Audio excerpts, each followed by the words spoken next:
champ. It's in the name. How you doing? Good to be with you here on this Monday. No pay-per-view week, but a big week in the world of professional wrestling. Still a lot to talk about. Grand Slam coming up in a couple days. Big Monday Night Raw tonight. But happy to be with all of you. What's going on out there? Let's see the chat light up. What's up, Nerdy Dude? What's up, Phil? What's up, Isaiah? Hey, Nerdy Dude and Phil, you guys are Matt members. Always appreciate you. If you'd like to become a Matt member, go check it out at thewrestlingmatchshow.com. Here you go. Here's a little show announcement coming up for Matt members at the Matt Camper and Matt event levels this Thursday. 7 p.m. Eastern, live here on the Wrestling Mat channel, a Mr. McMahon Netflix documentary reaction episode. So I'll be watching all the episodes, which hit Netflix on Wednesday, at least I think worldwide, but I'm not sure.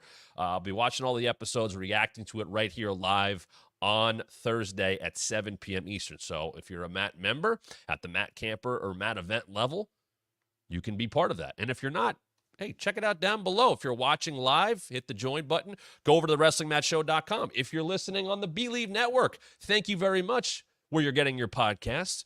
Come on over to thewrestlingmatchshow.com. There's so much more you can get a hold of. And if you're not subscribed to the podcast yet, what are you doing? Go ahead to where you get your podcast and subscribe to The Wrestling Mat. It hits your feed. If you're watching live at 1 o'clock, you get it live. But for everybody else, podcast form or after the fact, you should see all of it by 2:30 p.m. Eastern. But you get it always live here, and especially if you're a member, because a couple times last week, we went live taping the episode before everybody else got it. So you get those benefits if you are a Matt member. We're also going to be putting together our private past event watch party. Last month, we watched Raw from Berlin from 1997, thanks to Nerdy Dude. We will announce in the next day or two what we will be watching and the exact time for that, but you have to be a Matt event level member to be part of that. We're also going to be setting up our private Zoom. And next Monday, we're going to be watching Raw live here on the show. So all of that is there for you. And become a Matt member at thewrestlingmatchshow.com if you're listening, watching after the fact, or just hit the join button down below. And you can be part of the program in a much bigger way, another way to support. And if you're in the chat today, if you're a member, I'm going to get to you, but you get those super chats in, it gets you to the front of the line. We discuss whatever you want, your comments, your questions, your thoughts. It can be kind of anything. Our friend DNC Digital still had some great questions as of late that have sparked some great discussion. So make sure you go check that out. Make sure you are subscribed to us here on YouTube. Make sure you're subscribed to the podcast.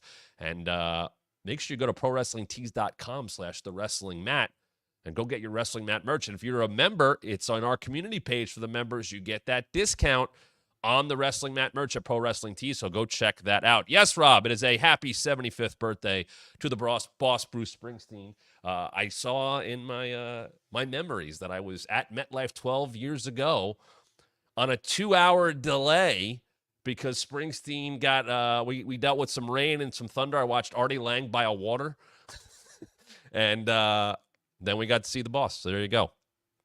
There you go. Franklin says, sorry I was late. The Domino's driver came late, and we got distracted because he said Wes Briscoe is the best in-ring competitor of all time. I was just taking a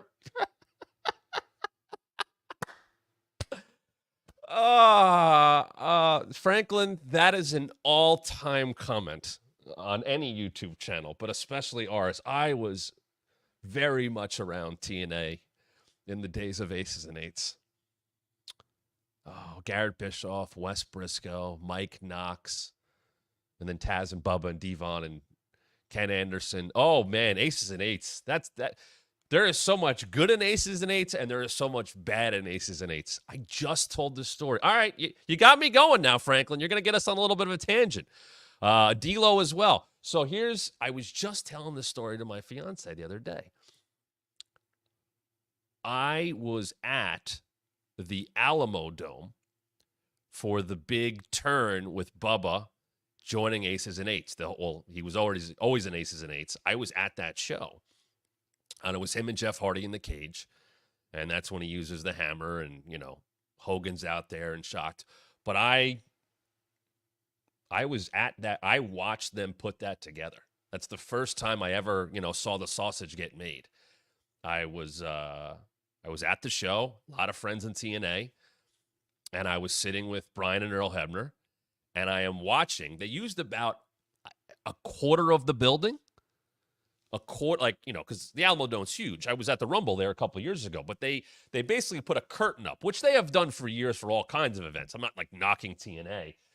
They did a nice crowd for that show, and people threw garbage in the crowd and all that into the ring and all that stuff. But they put the curtain up, so they sold, around that area. And I went to the show, and I was there with my friends that I knew, and I was sitting with the Hebners, and I'm watching Bubba and Jeff Hardy and Hogan and a few others as they're putting together this angle within the match. And God, I don't know, was it 10 plus years ago now, at least 2014? Does that sound right? Maybe a little later than that.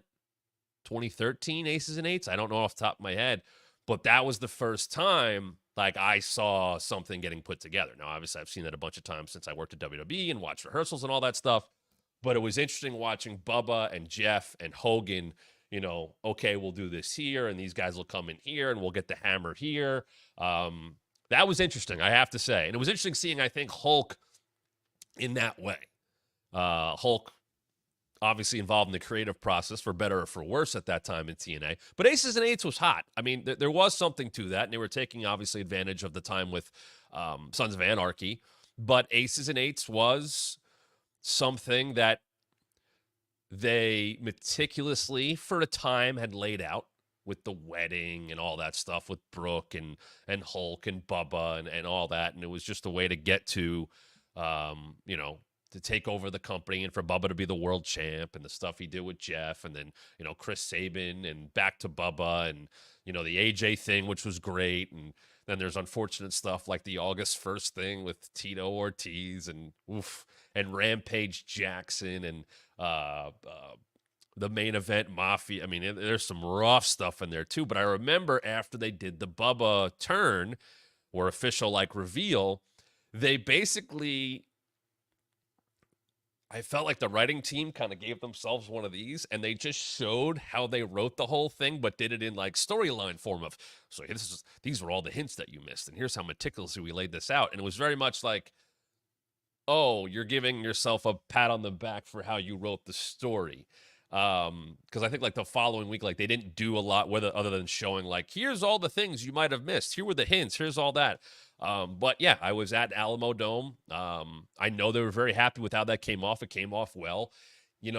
That's a great example of using someone who is such an uber baby face. Thank you, Rob. March 10th, 2013, over 11 years ago, 7,200. Bullshit. No way. No way. No way was that 7,200 people. No way. They did well. It was a great crowd. There is no chance in hell there were 7,200 people in attendance for that show. No.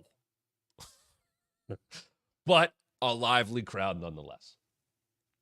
But that is a great example, like I was saying, of using a clear, no doubt about it, babyface to get heels over. Everyone loved Jeff Hardy. So when you attack Jeff Hardy and everybody's going to boo. It's like using Rey Mysterio. If I want to position somebody as a heel, they did it with Big Show and Rey. They did it with Batista and Rey. They did it with Eddie Guerrero and Rey. They did it with his son. You want to make sure someone is definitely going to get booed? Put him up there against an uber babyface. Jeff Hardy was the right guy to be put in that whole thing. Just like Jeff Hardy was the right guy when they turned Punk heel after his second Money in the Bank. And they really leaned into that. That's a great way to book. It's very Pro Wrestling 101.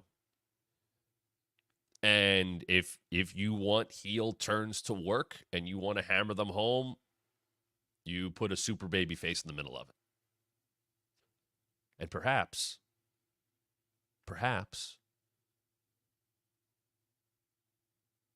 that's how we're going to see Kevin Owens turn heel on SmackDown. And let's get into SmackDown.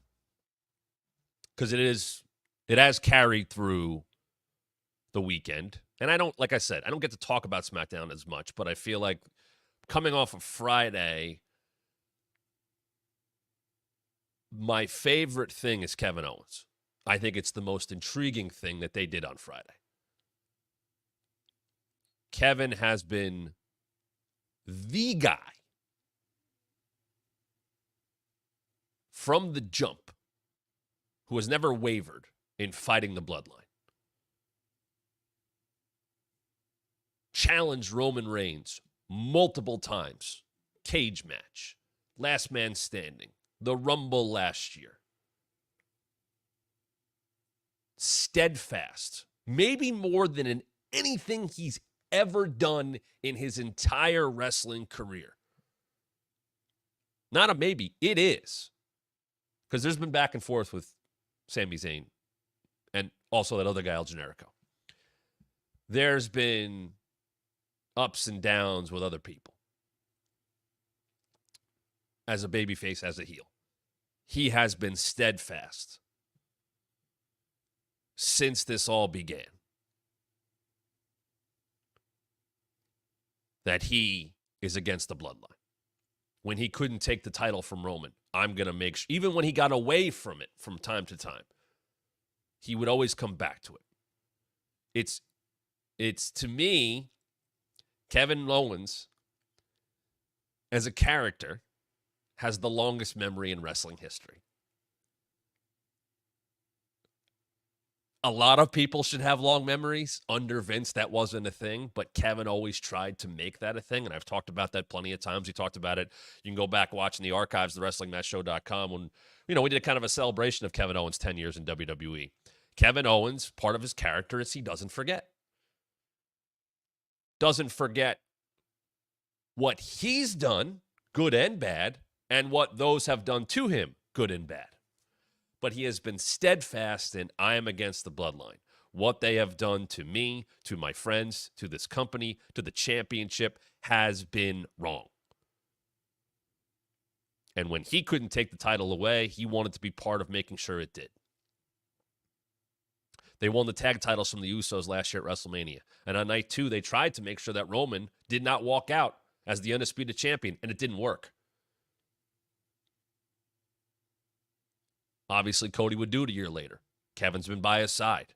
Kevin and Cody are close. But Kevin and Cody are close because Kevin, and I've told that story as well, in real life or on television, is close with Cody. Helped Cody out. They told that story heading into Bash in Berlin last month. They told that story. How close they've been for a decade. And to play into a real-life friendship on camera, and now Kevin has to look at Cody Rhodes tagging with someone who Kevin despises. Tagging with someone who in Kevin's mind was terrible for the WWE, was terrible for SmackDown, was terrible for the championship, who ran roughshod, who made his life hell. And now Cody's going to go, all right, I will tag with him.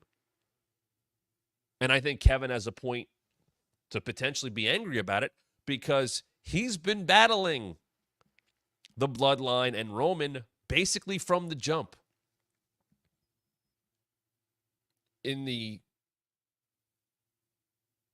grand scheme of things, Cody's only been pointed at Roman and the Bloodline since he won the Royal Rumble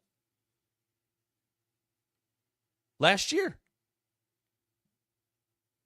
So really, Cody's been battling the Bloodline since January of 2023. Kevin has been battling the Bloodline since, if I am correct,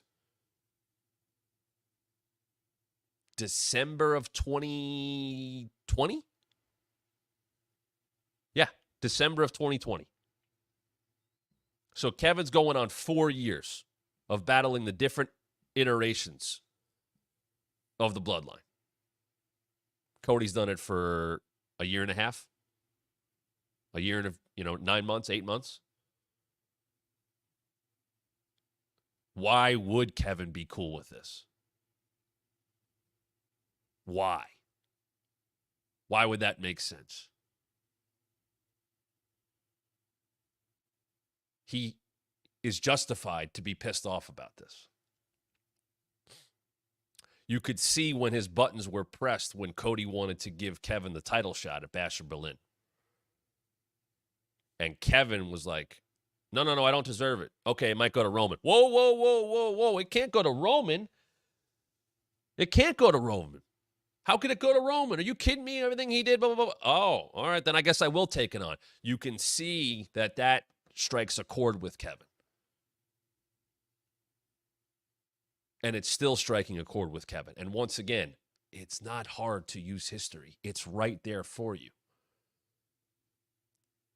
You're not asking people to remember something from 10 years ago. You're asking people to remember something that has been an active storyline within the company with no breaks, basically now for 4 years, right? We're just passing. We just passed the return of Roman 4 years ago, winning the championship in the three-way with Braun and Bray. We're just passing just now. 4 years straight through. There is a very good story there. And I like the fact that now, once again, I can't hammer it home enough that people don't have to have tunnel vision. And it makes for better stories. The Bloodline has split off into all these different things. Some good, some bad. But Kevin Owens has been the constant more than anybody else. Kevin Owens was battling the Bloodline while Cody Rhodes was the TNT champion. When Cody Rhodes is dealing with Malachi Black on AEW. Cody wasn't there. Kevin was dealing with that. Just in terms, obviously, it's storyline versus reality, but that's where Cody, I think, is wrong in Kevin's mind. That's the story. Nerdy Dude, would you say that Cody and Kevin's situation is close to Kofi and Woods' situation Raw? No, I think that's different because the Kofi and Woods situation, which I know we're going to get, I wanted to talk about it today, but I want to see what tonight brings, and then we'll get into that deeper tomorrow. But I think with that situation, there is a frustration with Woods, not only in the fact that Kofi asked for help from the LWO, but just in terms of like, hey, what we're doing, what we've been doing, it ain't working anymore. And why did you leave me out in the cold? Now, that is Kofi, who is almost lifetime babyface. Obviously, the New Day had their heel run. But beloved Kofi Kingston. The New Day, for the majority of their 10 years, beloved. And Kofi went and got help from a babyface group, the LWO. Woods can be mad he got left out in the cold there and say he didn't want the help. That's fine. But this is, on the other side, to compare it, Cody and Roman. A sworn enemy of Cody Rhodes and an absolute sworn enemy of Kevin Owens. I like the conflict. I like the fact that Kevin has every right to go, Cody, what are you thinking? Now, he hasn't expressed his thoughts, right? He kept getting interrupted, or he didn't really get the words out there, and he's still battling the Bloodline no matter what. And at the same time, he's got to watch his friend, who he's taken up for, who he took up for this year again when he should be over this stuff. Like, he can't move past it because he keeps getting tied up in the middle of it. He can't get away from it. That has to drive him nuts. That has to drive the character of Kevin Owens nuts. He can't get away from this. And yet, Cody is going to go tag with the guy who started this whole thing. The guy in Roman Reigns who has now kept Cody within this story. Even when Cody said I'm done. After the cage match last week, right? I'm done. And then what happens? He's tagging with Roman Reigns against the Bloodline at Bad Blood in his hometown.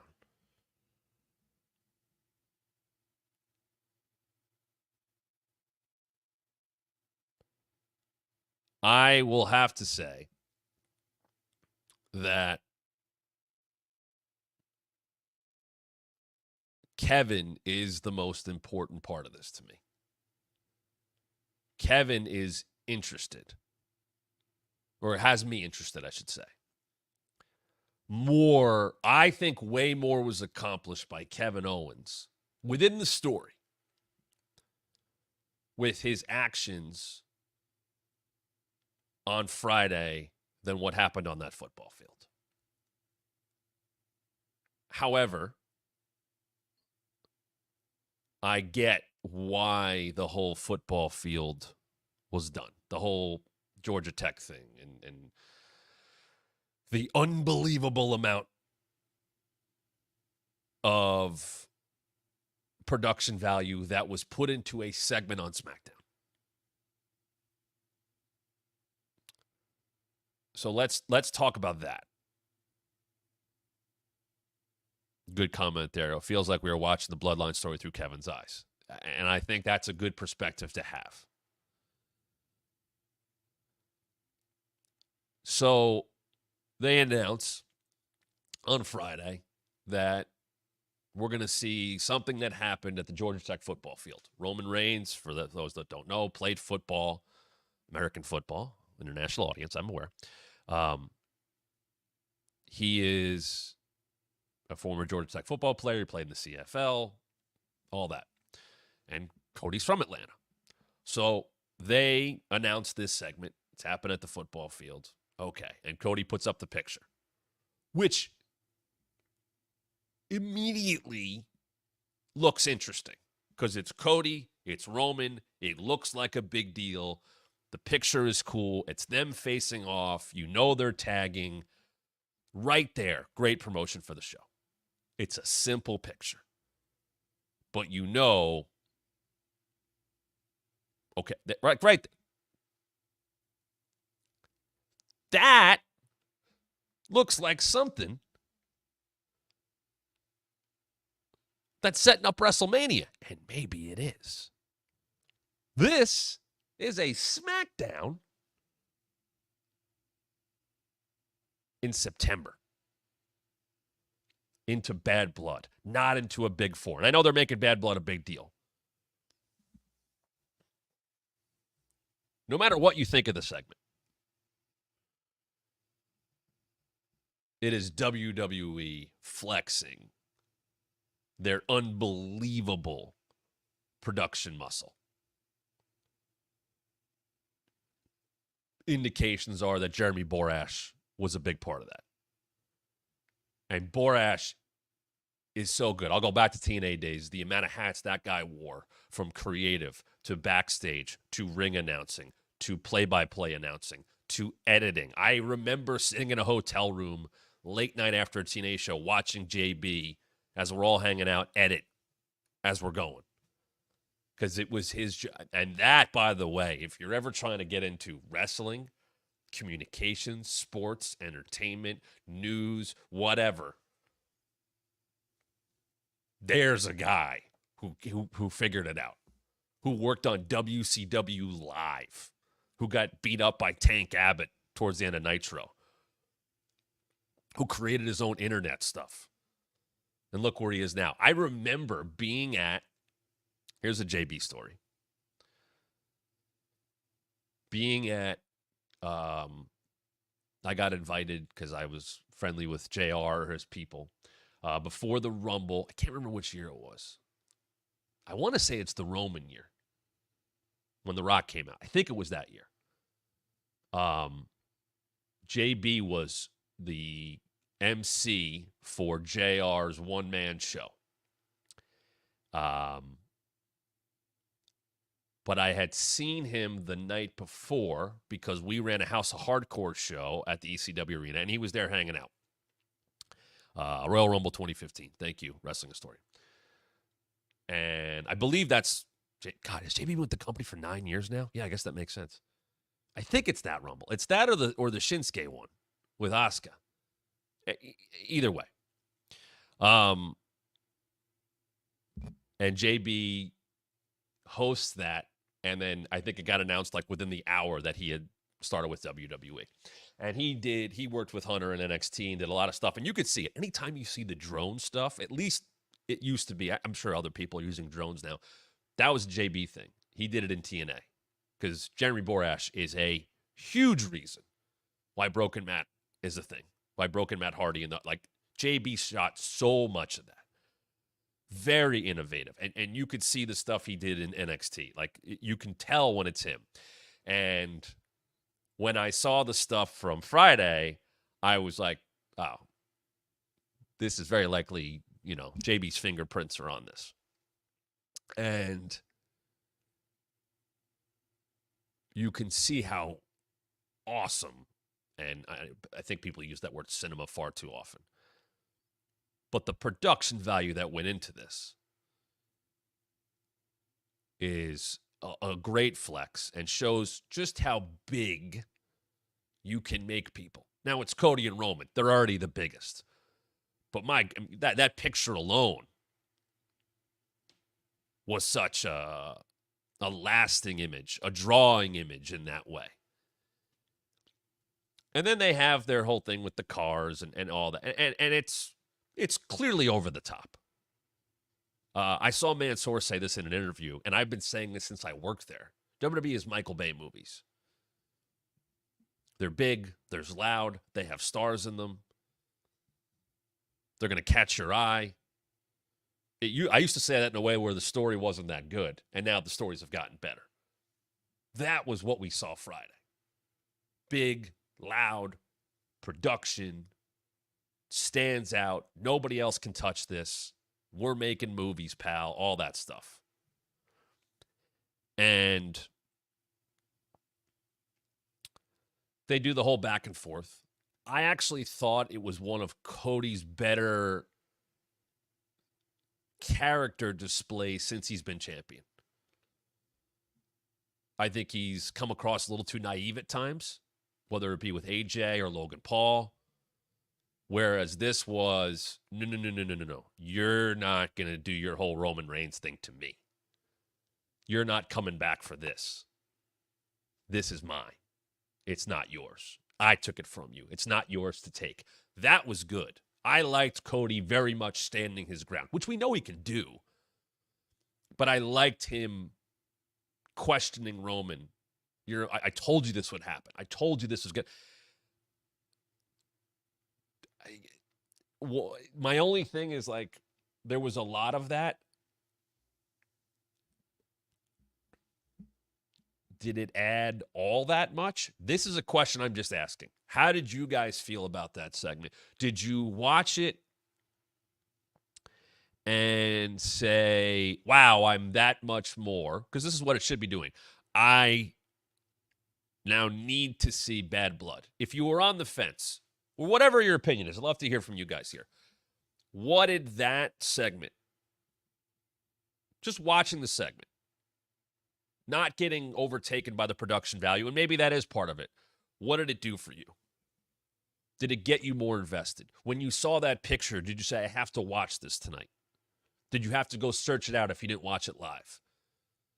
Did it add to the story in a way that matched the production value and the big feel of it? Franklin said, honestly, when Cody cut him off, I thought it looked like a romance story with tension like that. LOL. Other than that, I think it was a solid segment. I think for the general WWE fan, you see something that looks like that's cool. People are going to talk it up. And I heard cinema and all that stuff.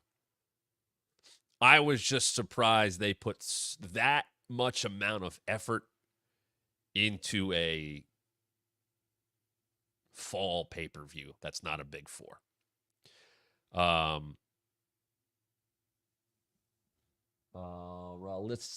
if I said that wrong. It got me more invested for the months to come because I don't follow SmackDown as closely as Raw. Okay, there you go.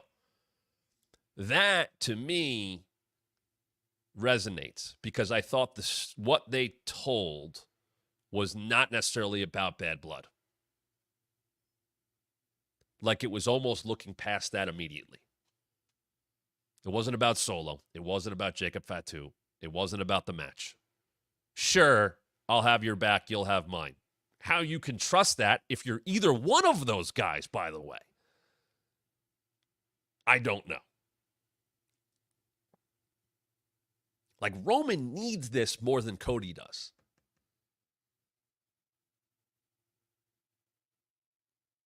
Cody doesn't need to do this. Unless he thinks, like, this will end it with the bloodline, and I'll move on. Josh said it concisely summed up the motivation for the two biggest forces that'll set up multiple storylines leading next WrestleMania. That's what I keep coming back to. I don't think it did much for me in terms of the tag match. But I think you look at that and go, I think it planted seeds that I don't think people were thinking about of Cody Roman 3. Because that's what I saw a lot of comments about. Oh, are they coming back to this already? Are we getting a third? Because trilogies at this level over multiple years, there's not many of them that connect, right? Austin Rock, 15. Austin gets the title back, beats the corporation. 17, maybe the biggest match of all time in terms of where the company was at, and obviously the big angle after. But they went both winning as baby faces. And then 19, Austin's done, and The Rock is Hollywood Rock. Now, the only other real trilogy in WrestleMania history is not really connected, which is Triple H and Taker at 17, and then what? They did it at 27 and 28. But 17 was not connected to 27 and 28. This is all going to be connected, and I will absolutely believe that Roman and Cody will go back. I happen to think, and I've told this before on the show, that Roman and Cody can be done again down the road with the roles reversed. I think there is a babyface Roman, power, hungry, power couple, Cody, Brandy, heel, Rhodes family thing down the road.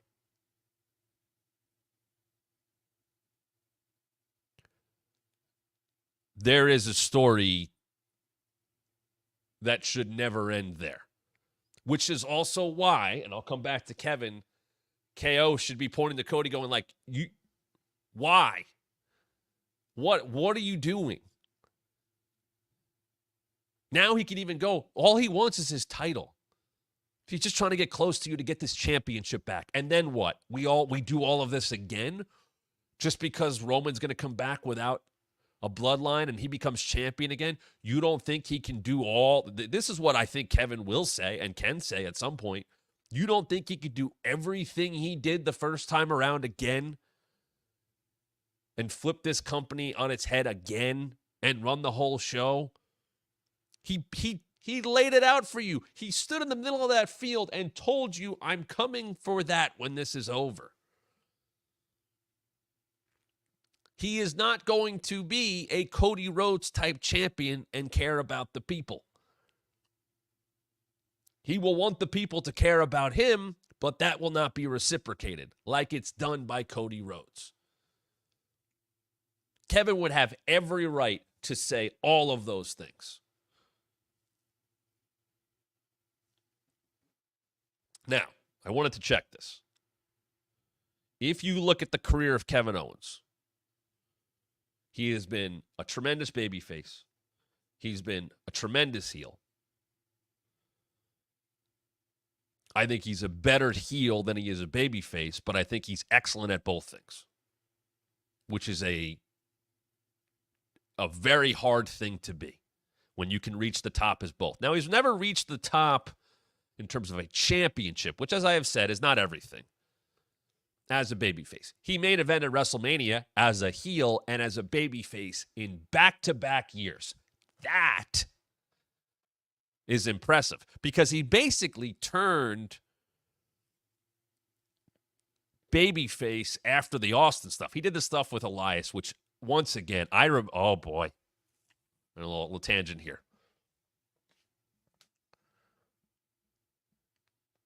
Stone Cold Steve Austin came out of retirement nearly 20 years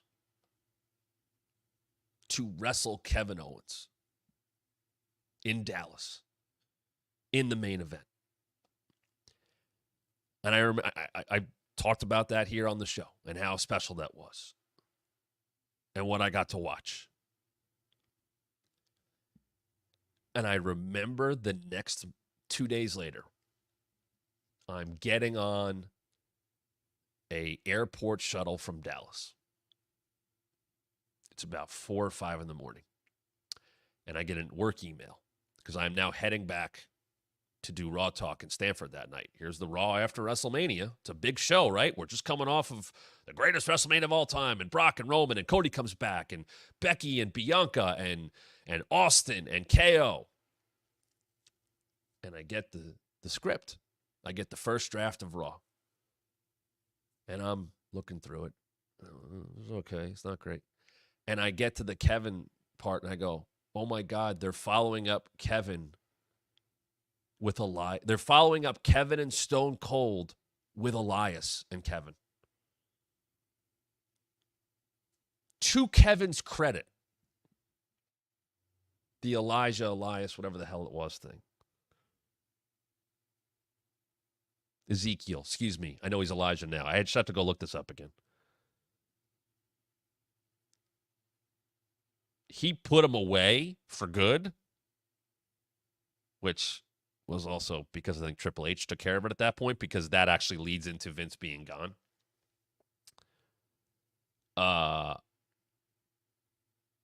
He ends up, after he takes out Elias, becoming a babyface again, which is when Triple H, fully took things over. So it has been, let's get the right year here, because he went heel in between all that stuff with Roman. He hadn't been a babyface since, he's been a heel since, or babyface since August of 2022. But they followed KO and Stone Cold up with Elias, Ezekiel. And Kevin put the effort in. So Kevin hasn't been a heel really since the middle of 2022. So it's been 2 years. This version, though, is going to potentially be his best work. This version, I don't want to compare, but this is a version who's going to have points that are correct. If he turns. This version, to me, when you put him up against Cody, I think people will, because it's Cody, boo Kevin. If Kevin turns on Cody, beats the hell out of him, much like putting him a heel up against Rey Mysterio or Jeff Hardy back in the day, Cody's a clear-cut babyface, I think. Now, Kevin's an interesting example because I think there's always been Kevin Owens fans out there, no matter how his alignment is, no matter what his dynamic is, babyface or heel. And I think over the years, he's just become that guy that people know is going to give you an entertaining match or segment or whatever and put the effort in. And he is a character that is going to be liked by a certain section of the audience no matter what. And I think he's there now. And I think because he's been presented in such a big way for the last 4+ years, especially with the Bloodline and Stone Cold and back to the Bloodline and Roman and Cody and Randy and all that stuff, and Sammy and the Usos, I would be interested to see if people are with him in a way that people are or have been with Drew McIntyre. Man, I don't like that he's beating up a guy that's a good guy, but I understand where he's coming from. I've called, we went through last week my top 5 wrestlers of the year so far. And I have, I had Hangman and Drew at the top of that list because of their character work. Because they have grabbed people in the palm of their hand and taken them on the ride that they've wanted to take people on. Kevin can do that. There's some similarities of, hey, if you're doing deeper work, it's not about matches. It's not about the fact that he was supposed to be a DIY and then he was with the Profits and going against the Bloodline. No, this is Kevin Owens having to reflect to the audience that he's not wrong and just point and go, have you seen what I've done for the last 4 years? And he could say that to Cody. I've been doing this since even before you got here. I know what this is like. I've wrestled Roman for the championship at 3 different Royal Rumbles alone. I know what they are capable of. I know what Roman is capable of. He could easily say to Cody, you don't think if he takes that championship back, they're not going to follow him? That bloodline's not just going to blindly follow whoever has the title? And he would be right to say that. Why would you be under the tribal chief, Solo Sikoa, if Roman ends up with the championship again? That bloodline could end up bigger and stronger than ever. And Kevin could say that to Cody and go, what are you doing? And he would be 100% correct. Art of Repair. I think in Bad Blood, Rock will come and attack Cody, but Roman was giving his word to Cody to watch his back. Roman will stop Rock attack. Cody leads his Survivor Series War Games match. Interesting thought. Interesting thought. Perhaps this does lead to the War Games match, and Cody tries to recruit Kevin on behalf of his team. Roman has yet to really acknowledge the fact that he needs help. He just told Cody he'd have his back, but he's not totally admitting he needs the help. Even if he's getting it, there's too much pride there. And I do think that's why Cody is doing what he's doing. Because that's him going, you need me more than I need you. Now, there's some stupidity of old school babyfaceness to that, some naivety to that. But it is Cody making sure Roman knows, I'm the champ and you need me right now. So there is that level of arrogance that will always exist around Cody. There is that ego that will exist around Cody. And you need that. As a top guy, you need to have that confidence, that ego. It can get you in trouble. Cody doesn't need to do this, but he's going to. Roman needs Cody more than Cody needs Roman. And that should be something that Kevin makes a point to say. And that, to me, is the most intriguing part of this whole story. Where will it go on Friday? We will see. But they have made Bad Blood an October pay-per-view into a pretty important show, maybe in the grand scheme of things. That was a very over-the-top cinematic thing they did on Friday.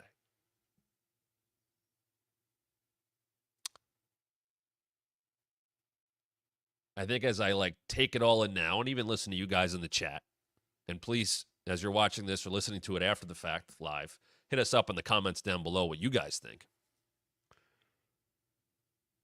I don't think I loved the segment on Friday because I thought it was so over the top. But the more I take it in, I think it plants more seeds for down the road. And you know what? I like that. That's good wrestling storyline. That's long-term booking. That's what it should be. Once again, not tunnel vision. It's not the tunnel vision of this one match happening in a couple weeks. It goes beyond that. It now puts the idea of, are we going to get Cody and Roman at WrestleMania? Is this going to be a babyface matchup?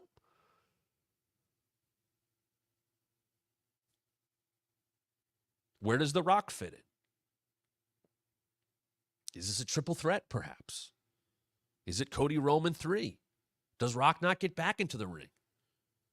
Is the final boss the real boss? Nerdy Dude just said, weirdly enough, Matt, for me, Bad Blood feels like a new big PLE, so you have the big five now, if you get what I mean. They're building it as such.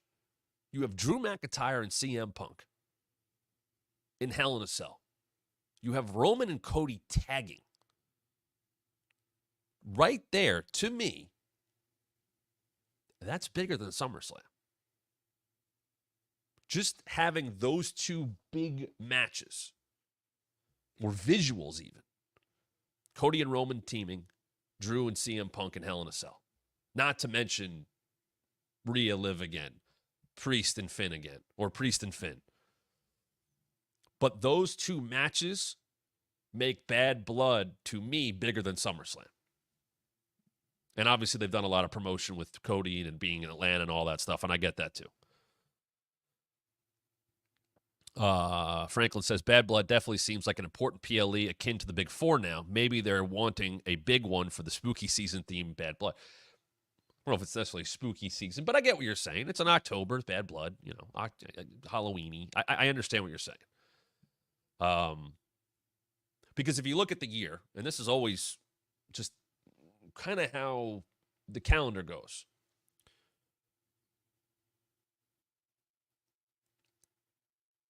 January with the Rumble is always big, and football starts to die down, American football. So then we really get into, you know, Mania season. And obviously Mania is big, and they'll do it in April next year, as they announced today. Tickets go on sale. April 19th and 20th is WrestleMania, so they pushed it back next year. And then it does die down. I don't think Money in the Bank has that same kind of juice that they wanted it to have.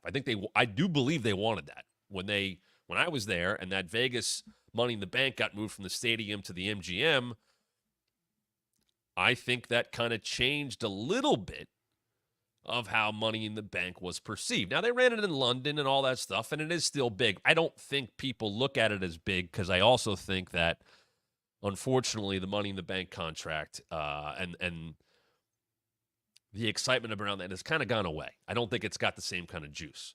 And obviously you get to SummerSlam, and that's number 3. And Survivor Series, which seemed to dip for a while, is now back up because of War Games, and that's number 4. So we're kind of back to our original Big Four. Do they want to fill that gap in between August and November? Perhaps this is what Bad Blood is going to be. Perhaps. At least this time around, it is. So I think Kevin is, to me, the best wild card and intrigue of this whole story because of where he could decide to go or not decide to go, or where this spins him off into. You know, there is, and I'm making the comparison only because it's going on right now, there is a Hangman type feel of like, look what this guy put me through, put all of us through. He would be justified, just like Hangman was originally, and then it drove him to other places. Kevin can go to those other places. Kevin can go deeper and darker and dangerous, where he would not have redeeming qualities anymore.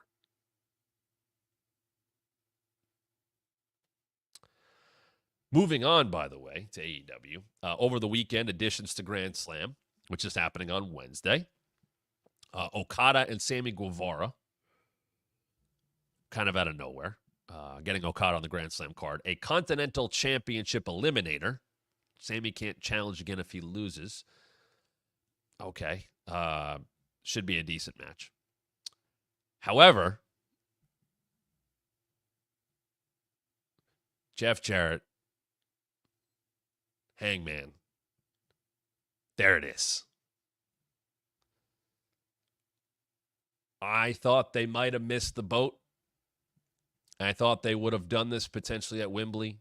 I thought they might have done it in the weeks before, the weeks after.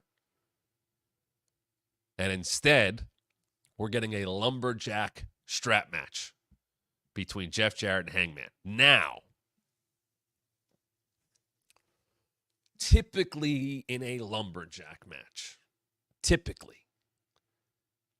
you have the baby faces that are lumberjacks. You have the heels that are lumberjacks. And they take care of the participants accordingly. Who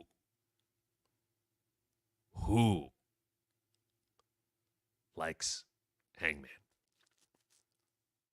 Who wouldn't want to, knock the hell out of him? As soon as he gets thrown out of the ring, he's going to just start fighting people. He is a man on an island and has chosen to do that, to be that guy. Now, Jeff Jarrett certainly has created enemies over the years. Within AEW now, though, we'll see who's out there. Now, I happen to think that this is the kind of stuff that Hangman needs with Swerve away. He's going to keep coming after these people. Jeff's cutting great promos. I see people complaining about Jeff and whatever. If Jeff stunk, if Jeff was a charity case because he worked there, if Jeff was getting booked because he worked there or because of his role, and it's happened to many people across many companies where that happens, I would get why people are angry. Jeff Jarrett has been putting in great work. I don't care about age. If you put in good work, I don't care how old you are. You could be young and be terrible. You could be in your prime and have a bad run. You could come in and be compelling with your promos. Get crowd reactions, which he is doing. And he is going to put Hangman over. Of course he is. That's Jeff Jarrett at 50 whatever years old is not there to beat Hangman.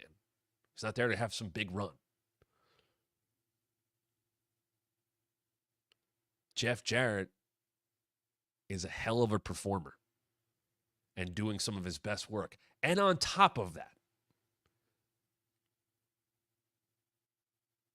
Jeff looks great. That dude's jacked as hell.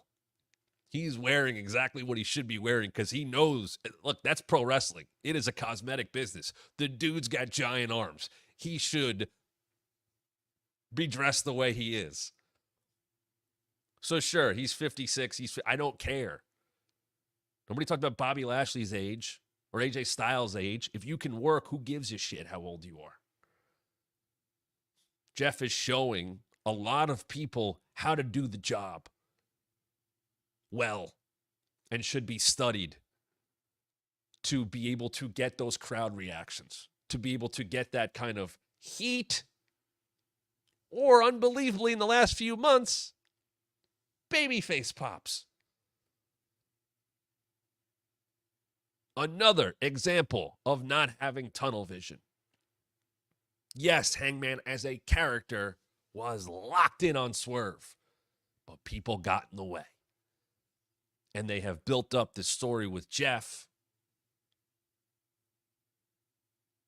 as the conscience, as someone who's been through it, trying to tell Hangman, this isn't it. He's a supporting player. He's not the main character. You need supporting players. You need supporting actors.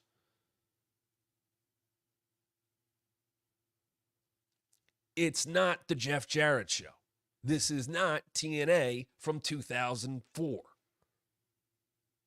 when he was coming off of being a big star and a world champion. This is 40-year wrestling vet, whatever the number is, Jeff Jarrett, who's been through it all and is being presented as such. And you get him into something with Hangman where he comes across believable because he's in great shape and because of his promos, because of the story. And he's going to get whooped on Wednesday. And he'll give it back because he can, because he still throws some of the best punches in wrestling history. But he is going to add to the Hangman story. And it's the Hangman story, not the Jeff Jarrett story. The Hangman story will continue on. I don't know what Jeff will do after this. But that, to me, is the next logical and interesting step for Hangman. I'm going after the people who got in my way. Jeff is definitely one of those people.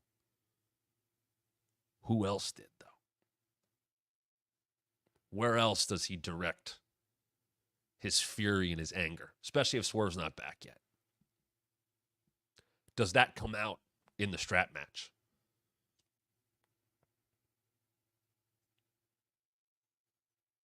Perhaps it's a Samoa Joe down the line. Perhaps he does turn his anger back towards the Elite. Perhaps Kenny Omega. There is no rush to the Hangman story. But I think Wednesday is going to be fun. Now, a big selling point of Wednesday's show, Grand Slam, is Bryan Danielson versus Nigel Mcginness. Nigel was in his normal commentary role on Saturday doing Collision. Had the shirt on. Came out and cut a promo. He's pissed. When is he going to get cleared? When am I getting my answer? I have the same question. I don't think anybody thinks that this match is not going to happen. But we have not heard or seen the AEW World Champion since All Out. Do we see him in some way, shape, or form? Do we get an update on his status today, Monday, tomorrow, Tuesday, Wednesday? When does he get cleared?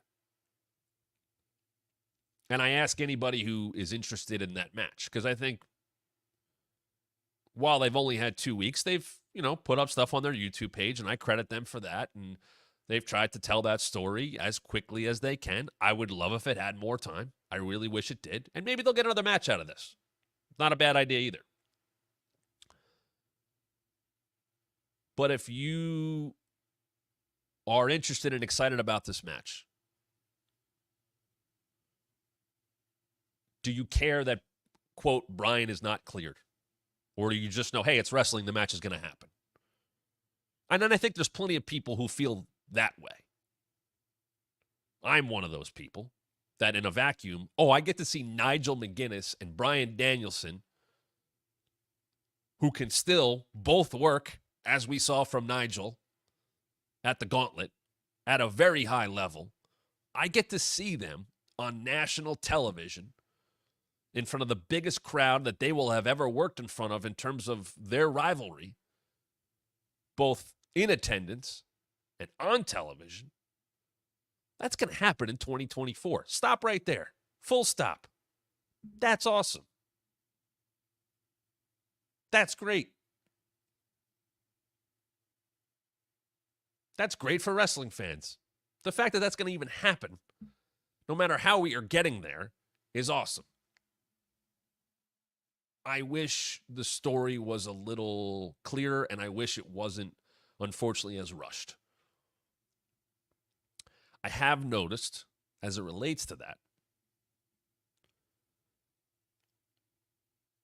that there have been ads, at least on my Twitter, and I'm sure I'm a targeted ad for this,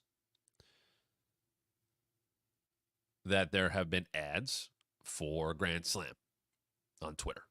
I don't know if you guys have gotten them on your social media, but there has been I've noticed in the last couple of days, a strong push for that.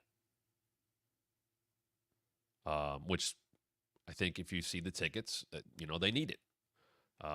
I happen to think, and I said this to somebody, I said, you put Bryan Danielson versus Nigel McGuinness and Darby versus Mox on the top of a card. And I know, you Young Bucks tag with Ospreay and Fletcher and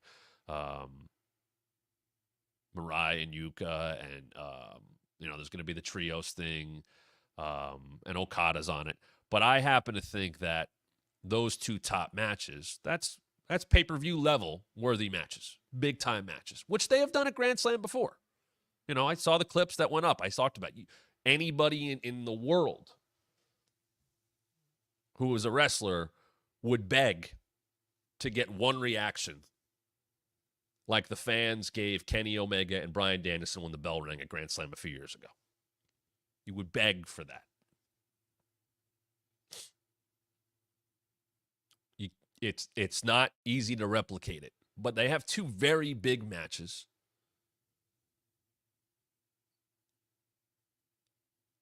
With implications, obviously, with Moxley and Darby. And they're going to have, to me, the fact that has no stip other than the title shots on the line, those guys should tear each other apart, and they will. That might be very much a referee's discretion type of match. And you know what? I'm okay with that. Those two guys should tear each other apart, and they should probably be allowed to do more than just have a straight-up match in the ring. I don't need the referee getting too serious with his, or her, if it's Aubrey, with the 10 counts, or fighting outside the ring. I don't, because I think the crowd will be hot for that. And you're going to get a in-ring battle with Bryan Danielson and Nigel McGuinness. I will say, though, I would like to hear from Bryan before Wednesday. I would like to have some kind of update before Wednesday. Josh says 100% for the sickos, and the ticket sales reflect it. I have no clue what their backstory is. Having the build to Danielson match feature zero Danielson is just crazy. Okay, so you're not paying attention if you have no idea what the backstory is, because they have made efforts to do that multiple times in the last 2 weeks. They have not just wiped it away. Also, Nigel has been constant in his distaste towards Bryan Danielson for more than a year. So there is no backstory. Even if you just talk about AEW. This has been building for a long time. Did we think it was going to happen? No, probably not. I think people hoped last year it was going to happen at Wembley. Nigel put the picture up of him in gear. Maybe it was supposed to happen. I don't know. But this is not out of nowhere. And would I absolutely like more than 2 weeks of build since the challenge was made? Absolutely. You can take that talking point, and I'm not going to fight you on it. But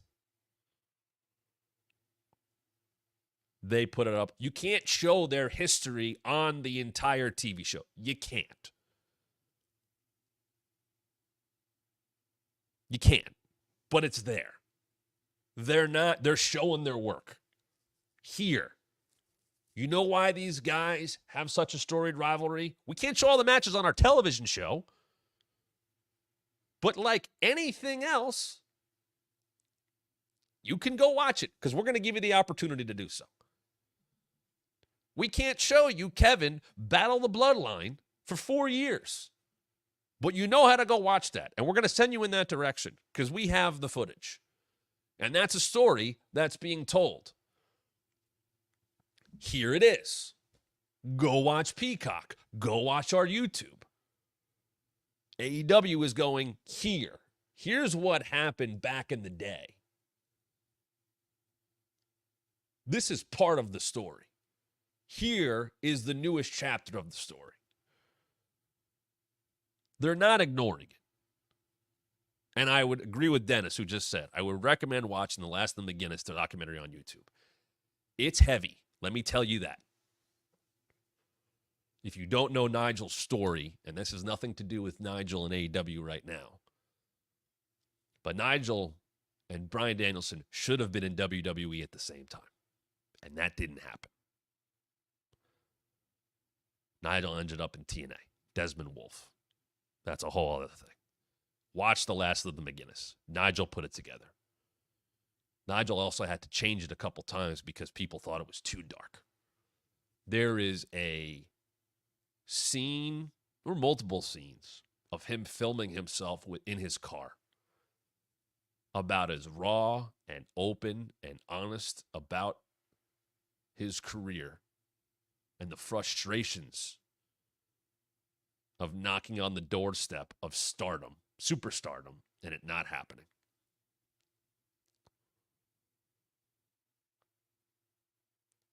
And I'm not going to tell you it's going to add to how you feel about Nigel Mcginness for Wednesday as a character, but as a human being, I think you'll get more of why it's a big deal that Nigel's back in the ring. And there is, in a way,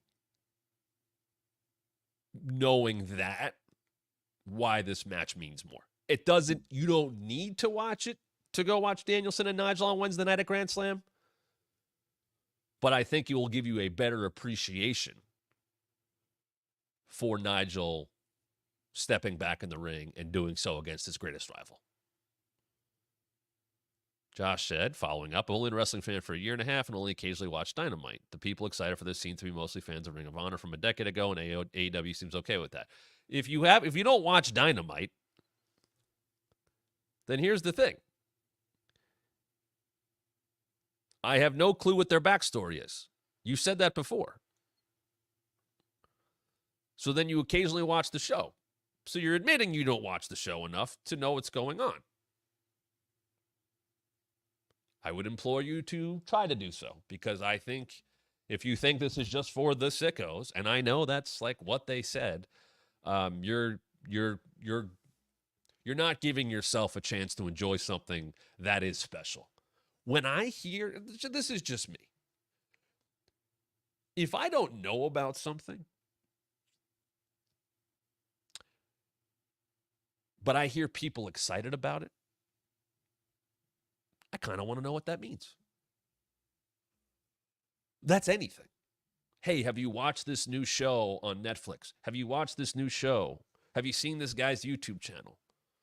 It's why I tell you on here, please rate, review, subscribe, and share. I want people to hear from those of you that enjoy it what we're doing here, what we're offering here.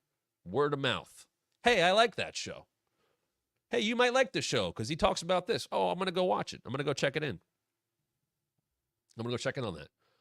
Oh, have you heard about this show? Oh, no. Oh, it's a great show on AMC. It's called Breaking Bad. Oh, okay. No, wow. People are really into this. I should try to watch this.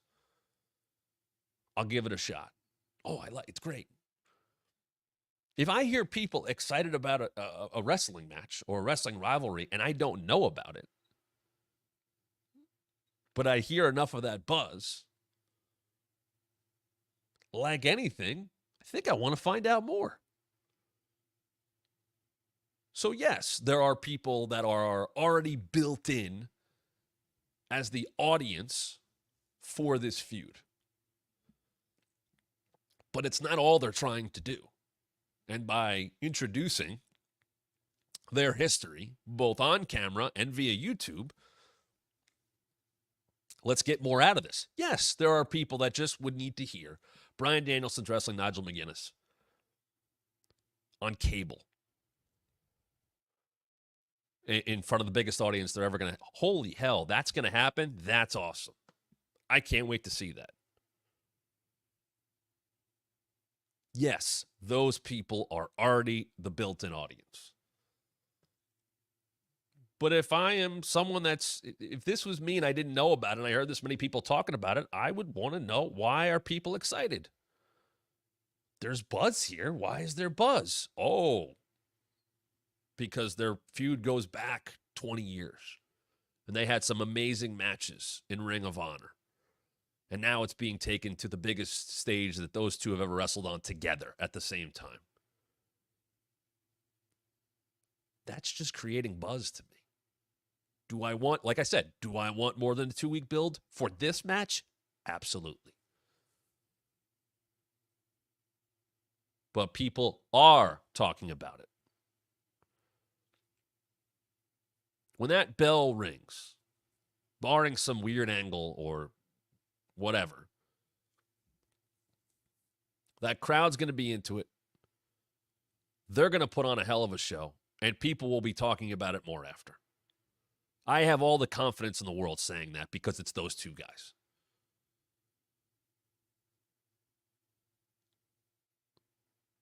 I would want to know more about something that has been booked for a big show. If I'm not sure of it, I'd want to know more. So I'm telling you, I'll tell you this. If you're not into it or you don't know about it, if you want to trust my opinion here, and maybe you do and maybe you don't because you're watching this channel, I'm telling you to go make a point to see it. And I don't say that about everything.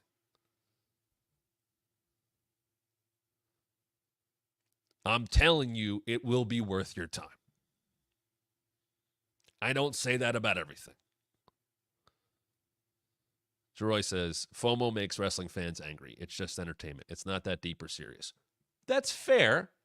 And I would also say that when it needs to be deep, it should be. When you need to connect the dots, it should be done for you. Or you should be given the opportunity to connect those dots. In 2 weeks, they have given opportunities to connect dots. I would just like a longer build. But we're getting Bryan Danielson and Nigel Mcginness on television on Wednesday night. Good. I don't know what Nigel's going to do after that. I don't know where that leaves Bryan Danielson after that. I think it's the obvious call is Moxley wins, and it's Danielson back at home at Wrestle Dream against Moxley for the AEW World Championship. And maybe that Moxley ends his in-ring career, his in-ring full-time career. Maybe that is going to be the case. Or maybe it won't. And that story continues. Just a reminder, you can subscribe for free wherever you get your podcast. If you're watching after the fact, please go do that. Rate, review, and subscribe wherever you get your podcast. Thanks to those of you who listen via podcast, via the Believe Network. And if you're listening, come on over to thewrestlingmatchshow.com. Check out our archives. Plenty of things for you to see, and you can catch the show live at 1 p.m. Eastern each and every weekday. You can go over to prowrestlingtees.com/thewrestlingmat and get your Wrestling Mat t-shirts. And if you're a member at any level, starting at just $2.99, go over our community page and get that code to get a discount on the Wrestling Mat merch. Thursday night, 7 Eastern, for Mat members at the Matt Camper level or Matt event level. There it is. If you're watching, you see it right there. Matt Camper level, $6.99 a month. Those members-only videos, you're getting one of those Thursday night live, 7 Eastern. Going to be reacting to the Mr. McMahon Netflix doc. We're going to be setting up our private past event watch party also on Thursday, so stay tuned on our social media for that at WrestlingMat23 on Twitter and Instagram, and me at the Matt Camp. Make sure you are locked in for that, and we're going to be watching Raw next Monday here at thewrestlingmatchshow.com if you are a Matt Camper or Matt event level member. So make sure you go check that out. If you are listening on the Believe Network, come on over to thewrestlingmatchshow.com and check that out. If you're watching live right now and you're not a Matt member, hit down below. Hit that join button. Head over to thewrestlingmatchshow.com. Go check out what we have there for you. By the way, if you are watching after the fact, still want to hear your thoughts in the comments on the Cody Roman story, on how Kevin figures into that, on what we talked about today with Jeff Jarrett and Hangman, the build, or lack thereof, or rush build to Bryan Danielson and Nigel Mcginness. Get your thoughts in there down below. Tomorrow we'll be covering Monday Night Raw. I do want to get deeper into the New Day stuff because I think, as I've kind of talked about, 3 people who I certainly considered friends. I considered people who helped me out in the wrestling world, and what their story means to me as they head towards their 10th anniversary in November.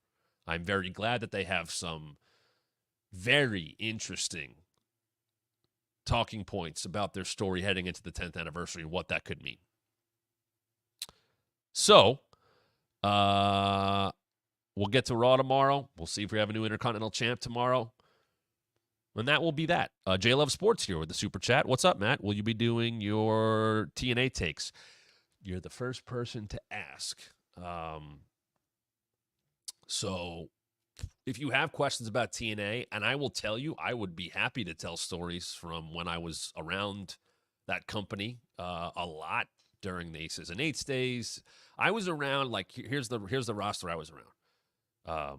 Bubba, Jeff Hardy, Bobby Roode, Aries, Kazarian, Daniels, Abyss, Matt Morgan, Samoa Joe, Eric Young, Jeff Hardy. That's when I was kind of around. James Storm. That era. Bobby Roode championship era. That's when I was really around TNA. So I'd love to talk about that kind of stuff. But I was very happy to see that they did a big attendance number recently. So I will say, and we'll probably get into this a little bit more Tuesday, Wednesday, that it seems like they are creating some buzz and turning that into viewership and, more importantly, ticket sales with the NXT partnership. So that's a positive. I'm happy to hear that. I have a lot of friends that work there, a lot of people that I worked with that are still working there. You know I'm going to root for the wrestling business in general because it's better for all of us, whether you're doing it stuff like I'm doing or as a fan. But yeah, if you have TNA questions, I would be happy to answer them on future shows. And leave some more in the comments if you have not done so yet. But the key thing here that I'm going to tell you, as I do at every show, is that I'll be back tomorrow to talk about wrestling even more right here, 1 p.m. Eastern, as I do each and every weekday on the Wrestling Mat.